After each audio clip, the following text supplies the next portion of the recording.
सत्य 24 live news, जनता की आवाज आप तक। नमस्कार दोस्तों, मैं बैजू कुमार और आप देख रहे हैं SS24 लाइव। मैं अभी मौजूद हूं शिवसेना के प्रदेश महासचिव आशीष सांडेल जी से। अभी इनसे जानेंगे कि कल कांग्रेस के अध्यक्ष महोदय जो मल्लिकार्जुन खड़गे जी जो कुंभ मेला को लेकर बोले, उसके बारे में सर क्या प्रतिक्रिया देते हैं? देखिए, मल्लिकार्जुन खड़गे या कांग्रेस के लिए कोई नई बात नहीं है। पहले भी इन लोगों ने सनातन का माखौल उड़ाया है। आपको याद होगा कि लोकसभा इलेक्शन के पहले मल्लिकार्जुन खड़गे जी का स्टेटमेंट आया था कि हमको चुनाव जितवाइए तो हम सनातन को ही खत्म कर देंगे। अब सोचिए, यहाँ हिंदू राष्ट्र बनाने की बात हो रही है, हिंदुओं का देश है, और ये कांग्रेस जो है ये सनातन को ही खत्म करने की बात करती है। तो ये कुंभ को लेकर इनका स्टेटमेंट कोई बहुत नया नहीं है। सबसे पहले पॉइंट पे मैं बात करूंगा, इन्होंने कहा कि क्या गंगा में डुबकी लगाने से गरीबी मिटती है क्या? अरे भाई साहब, थोड़ा सा इकोनॉमिक्स तो पढ़ लेते, थोड़ी जानकारी तो ले लेते कि खर्च क्या है, आय और व्यय के बीच का जो डिफरेंस होता है उसको प्रॉफिट कहते हैं। अब इस पूरे कुंभ में 7,000 से 7,500 करोड़ रुपया खर्च हो रहा है। अब इस 7,000 से 7,500 करोड़ रुपया में सिर्फ कुंभ का ही खर्च नहीं है, मैनेजमेंट का। अंडरपास जो नैरो थे उनको चौड़ा किया गया, पुल बनाया गया, जो कि परमानेंट इंफ्रास्ट्रक्चर डेवलपमेंट है। जो कि ऐसे भी बाद में करते, आज भी हमने किया। उसके अलावा कुंभ के आयोजन को लेकर खर्च हुआ, और अनुमानित है कि 2 लाख करोड़ रुपए की आमदनी आएगी सरकार को। 2 लाख करोड़। अब सोचिए कि मल्लिकार्जुन खड़गे जी इतने बुजुर्ग व्यक्ति हैं, कांग्रेस के अध्यक्ष हैं, उनको इतना सा इकोनॉमिक्स नहीं पता है कि 7,500 करोड़ रुपया लगा करके 2 लाख करोड़ रुपए की आमदनी हो रही है तो गरीबी मिटती है भाई साहब? नहीं, वो तो बढ़ेगी। कुंभ में डुबकी लगाने से गरीबी मिट रही है। इसलिए भी मिट रही है कि 1% भारत के जीडीपी का ग्रोथ जो अभी होगा, वो पूरा का पूरा कंट्रीब्यूशन जो आ रहा है वो प्रयागराज के कुंभ मेला से आएगा। तो स्वाभाविक है, गरीबी तो मिट रही है। गरीबी तो मिट रही है। दूसरी बात, दूसरा उनका स्टेटमेंट था कि स्कूल का सिलेबस चेंज हो रहा है, मजदूर को मजदूरी नहीं मिल रही है, बच्चे स्कूल में पढ़ नहीं पा रहे हैं। तो मेरा कहना है कि 70 साल से क्या कर रहे थे मल्लिकार्जुन खड़गे जी? आपके नेहरू जी, इंदिरा जी, राजीव जी, आप लोग सरकार में कर क्या रहे थे? मनमोहन सिंह की सरकार थी तो ये सब में क्या कर रहे थे? खाली 2G 3G जीजा जी घोटाला ही कर रहे थे, कोयला घोटाला कर रहे थे। उस वक्त क्या स्कूल की चिंता नहीं थी आपको? मजदूर की मजदूरी क्यों नहीं थी? क्यों नहीं स्कूल बनाया आपने? तो बच्चे तो आज पढ़ भी रहे हैं, स्कूल जा भी रहे हैं, और मजदूर को मजदूरी नहीं मिल रही है। अरे भाई साहब, राम मंदिर बना, उसमें भी कितने मजदूरों को रोजगार मिला। आज ये कुंभ में जो इतना बड़ा आयोजन हुआ है, तो क्या इसमें मजदूर काम नहीं किए? क्या उनको पैसा नहीं मिला? आज जो वहाँ पर छोटा छोटा व्यापार लेके लोग बैठे हुए हैं, उनकी आमदनी, पूरे साल की आमदनी इस 40-45 दिनों में उनकी हो रही है। तो आप उस पर कैसे सवाल उठा सकते हैं? तीसरी बात, ये जो उनका कहना है कि स्कूल का सिलेबस चेंज हो रहा है, क्या चाहते हैं खड़गे साहब? खड़गे साहब, आप क्या चाहते हैं? कि क्या यही हमारे यहाँ जो विदेशी आक्रांता आए, जिन्होंने हमारे यहाँ लूटा, पूरे देश, भारत की जो सोने की चिड़िया थी, इसको लूट करके ले गए, अकबर, बाबर, औरंगजेब, तो क्या वही सिलेबस पढ़ाएं जो आप लोगों ने बनाया था कि औरंगजेब महान, टीपू सुल्तान महान, बाबर महान, औरंगजेब महान? वो लोग जिन्होंने अपने पिता को कत्ल करके जो लोग गद्दी पर बैठे, उनको महान बनाने की वही सिलेबस पढ़ाएं हम?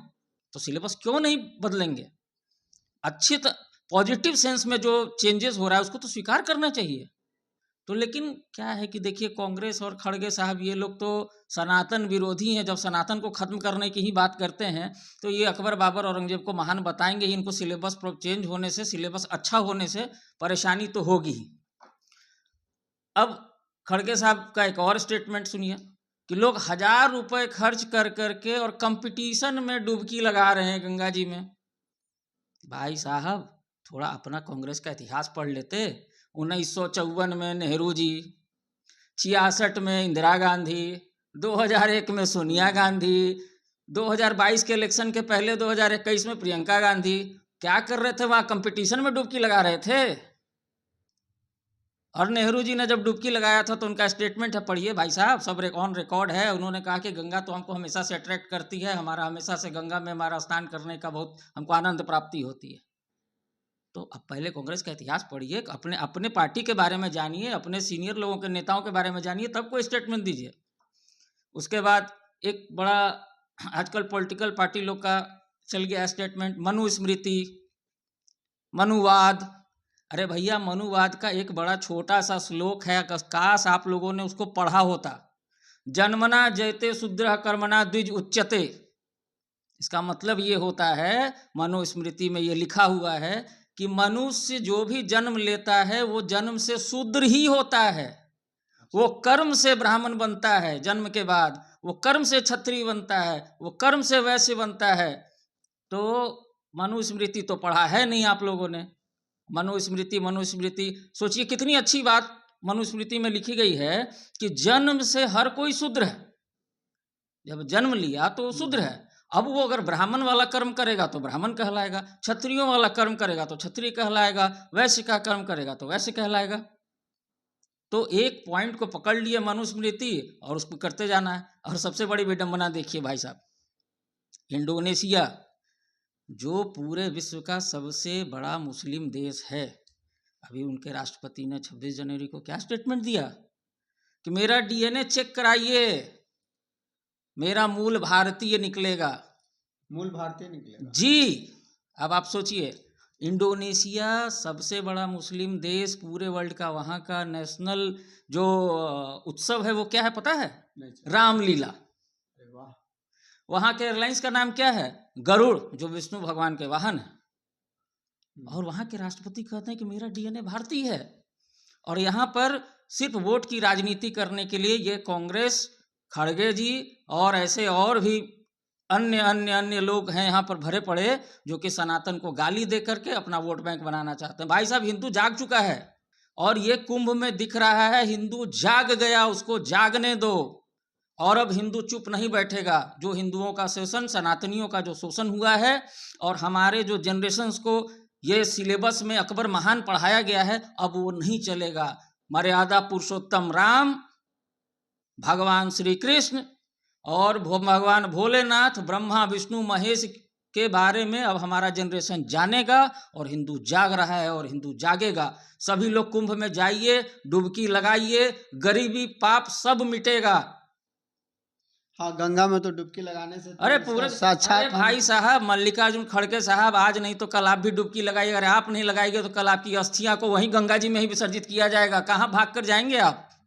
मेरा एक उदाहरण है सर, मतलब 2019 में हमको मतलब पथरी हुआ था और गैस से हम परेशान थे। तो जब स्विमिंग करना शुरू किए, तो 1 साल जब स्विमिंग किए तो मेरा सारा दवा छूट गया गंगा में। बिल्कुल। अरे त्रिवेणी संगम ये मेरा अमृत है उस जल में, उसको समझना पड़ेगा। अध्यात्म को समझना होगा, हिंदू धर्म, सनातन विज्ञान, उस विज्ञान को समझना होगा। समझिए खड़गे साहब। और ये कांग्रेस जो ये गंदी राजनीति कर रही है, जो हिंदुओं को गाली दे करके और ये दूसरों का जो तुष्टिकरण दूसरे धर्म का करे। मैं पूछता हूँ मल्लिकार्जुन खड़गे साहब, आप इफ्तार पार्टी के बारे में बोल सकेंगे? है हिम्मत आपको?